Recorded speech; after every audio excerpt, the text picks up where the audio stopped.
ഉം, കാണാൻ നല്ല ഭംഗിയൊക്കെ ഉണ്ട്. സാരി ഉടുക്കുന്നതും നടക്കുന്നതൊക്കെ നല്ല ചന്തത്തില. പക്ഷേ എവിടെയോ ഒരു കുഴപ്പമുണ്ട്. ഓ, കുറച്ച് ഫോർവേഡ് ആവുന്നതിൽ കുഴപ്പമൊന്നുമില്ല. പക്ഷേ കാണുന്നവർക്ക് അത് ഇഷ്ടപ്പെടുന്നു കൂടി നോക്കണ്ടേ? ആരുടെ കാര്യോ താനീ പറയുന്നത്? അറിയില്ലേ, ആ കൃഷി ഓഫീസർ. ഓ, എന്താ പേര്? അല്ല, അവരുടെ പേര് ഇത്ര പെട്ടെന്ന് മറന്നു.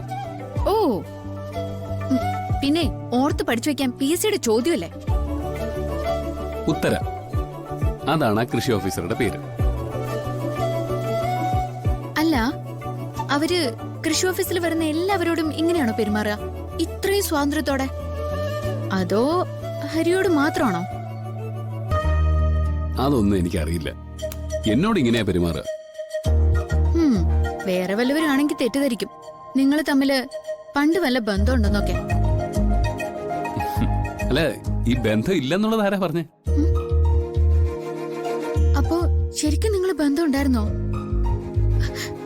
എനിക്കത് തോന്നി. സംസാരത്തിലൊക്കെ ഏതോ നഷ്ടപ്പെട്ട ആളിനെ കുറിച്ച് പറയുന്നത് പോലെ.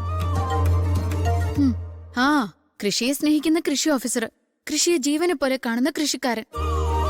കാണാനും സംസാരിക്കാനൊക്കെ എളുപ്പമല്ലേ? അപ്പൊ ചിലപ്പോ ഇഷ്ടം തോന്നിയിട്ടുണ്ടാവും. പിന്നെ ഇങ്ങനെ ചില കമ്പൊക്കെ ഉണ്ടാവുമ്പോ പറയും വേണ്ട. അല്ല, എന്നിട്ട് എന്താ തമ്മിൽ പിരിഞ്ഞേ? പോവാൻ പാടില്ല എന്ന് പറഞ്ഞ് പിടിച്ചു നിർത്താറുന്നില്ലേ? അല്ല, അതെങ്ങനെ പറ്റും? ഇങ്ങനൊരാൾ എന്റെ ജീവിതത്തിലേക്ക് വന്നു കയറാൻ പോവല്ലേ. അപ്പൊ പിന്നെ അവളെ തടഞ്ഞല്ലേ പറ്റൂ. എന്നാലും നിങ്ങൾ തമ്മിലപ്പോ ശരിക്കും അടുപ്പായിരുന്നല്ലേ?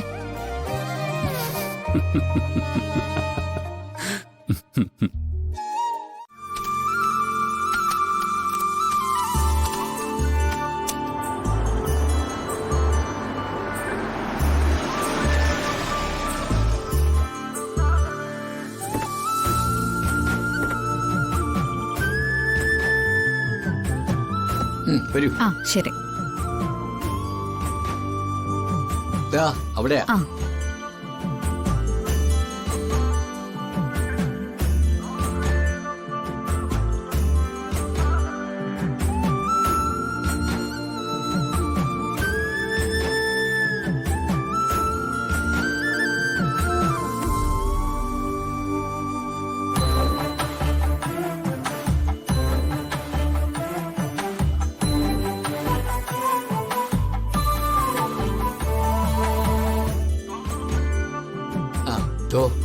ഹരി, ഒന്നിങ്ങ് വാ. ഇങ്ങ വന്നേ. നമുക്ക് അങ്ങോട്ട് പോവല്ലേ? ചേച്ചി, ഞങ്ങളൊന്നേ അതുവരെ പോയിട്ട് വരാം. ആ. ദേ, ആ ഭാഗത്തേക്ക് വിളിക്കാം. ശരി.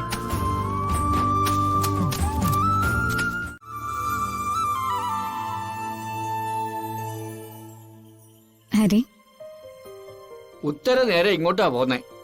അപ്പൊ പിന്നെ ഞാനും വന്നു. ഓ, അല്ല, എന്താ ഉത്തര കാണണമെന്ന് പറഞ്ഞത്? ഹരി, എന്റെ ഈ ലോങ് ലീവിന്റെ കാലഘട്ടം ഉണ്ടായിരുന്നല്ലോ, അത് ഞാൻ ചുമ്മാ ഇരിക്കുകയായിരുന്നില്ല. ഒരു പൊടി ഗവേഷണത്തിനിറങ്ങി നമ്മുടെ ഈ കാർഷിക വിപ്ലവവും കാര്യങ്ങളും നന്നായിട്ട് പഠിച്ചെന്നർത്ഥം. അതിലേറ്റവും കൂടുതൽ എനിക്ക് അട്രാക്റ്റീവായിട്ട് തോന്നിയത് പഞ്ചാബിലും ഹരിയാനയിലുമൊക്കെ കൃഷിക്കാർ പരസ്പരം നടപ്പിലാക്കിയെടുത്ത പല പദ്ധതികളാണ്. എനിക്കത് താനുമായിട്ടൊന്ന് ഷെയർ ചെയ്യണമെന്ന് തോന്നി. എടോ, താനീ പറയുന്ന വലിയ സ്കീമിലുള്ള കാര്യങ്ങളൊന്നുമല്ല ഇവിടെ നടക്കുന്നത്. തനിക്കറിയാലോ. Hari, think big. വലിയ വലിയ കാര്യങ്ങൾ ചിന്തിച്ചാലേ നമുക്കൊരു മുന്നേറ്റം ഉണ്ടാക്കാൻ പറ്റൂ. നിത്യത്തൊഴിലുപോലെ പാടത്ത് പണിയെടുക്കുക, കൊയ്യുന്ന കൂലി പങ്കിട്ടെടുക്കുക എന്ന് പറയുന്ന പോലെ ഇറ്റ് ഈസ് സിമ്പിൾ തിങ്. അല്ല, ഉത്തര എന്താ ഉദ്ദേശിക്കുന്നേ? സി, അവിടെയുള്ളവരൊക്കെ കർഷകരുടെ ഒരു കൂട്ടായ്മ അവർ സംഘടിപ്പിക്കും. അതിനുശേഷം അവരെല്ലാം കൃഷി ചെയ്യുന്ന സാധനങ്ങൾ ഒന്നിച്ച് വിൽപ്പന നടത്തും. സത്യത്തിൽ കാർഷികോൽപ്പന്നങ്ങളിലേക്ക് ഇറങ്ങി വന്ന കോർപ്പറേറ്റുകളെ പ്രതിരോധിക്കാൻ വേണ്ടിയാ അവരങ്ങനെ തുടങ്ങിയത്. പക്ഷെ ചില കൂട്ടായ്മയൊക്കെ വൻ വിജയാണ്. കൃഷി സേഫാണ്, കൃഷിക്കാരും സേഫാണ്. അവർക്കൊക്കെ സാധാരണ കിട്ടുന്നതിനേക്കാൾ 5-10 ഇരട്ടിയാ വരുമാനം.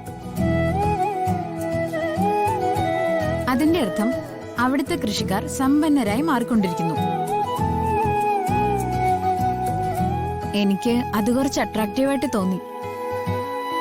പക്ഷേ അവിടുത്തെ സാഹചര്യം അല്ലല്ലോ ഇവിടെ.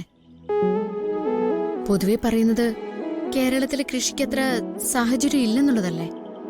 എന്തുകൊണ്ടാ? ഹരിയെ പോലെയും നിത്യയെ പോലെയും ആരെങ്കിലും ഒന്ന് പാടത്തുണ്ടോ? പണിയെടുക്കാൻ കഴിയുന്നവര് മാത്രം പാടത്തുണ്ടായാൽ പോരാ, ചിന്തിക്കാൻ ശേഷിയുള്ളവരും ഉണ്ടാവണം. നിങ്ങൾ ഒരു കാര്യം നോക്കോളൂ, നാടൻ എന്നൊരു വാക്കിന് നമ്മുടെ സമൂഹത്തിൽ ഇപ്പൊ നല്ല വിലയുണ്ട്. ഒരു സാധനം ജെനുവിൻ ആണെന്ന് അവർക്ക് തോന്നിയാല് എത്ര കിലോമീറ്റർ വണ്ടി ഓടിച്ചായാലും എത്ര പണം ചെലവാക്കിയിട്ടായാലും അവരത് വാങ്ങാൻ ഓടിയെത്തും.